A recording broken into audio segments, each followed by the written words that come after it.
Hi guys!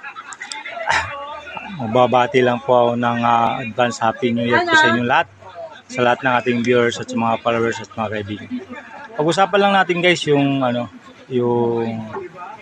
sa darating na selebrasyon pagsalubong ng bagong 2024 ay yung alak, dapat tayo po ang mag-control. Hindi po tayo ang kukontrolin ng alak. Or either, sa tiyan po natin nilagay o ihi natin pag sobra na.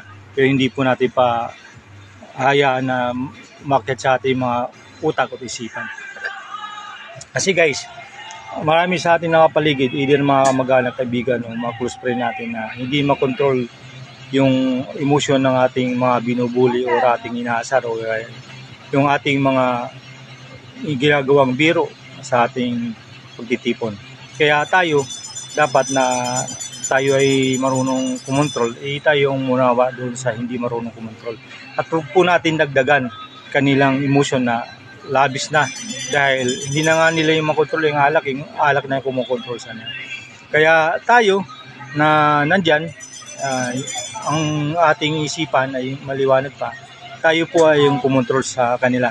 Kaya alpagin natin nyo, follow and share for sa mga viewers natin dyan at mga kaibigan, manood po at maraming salamat po.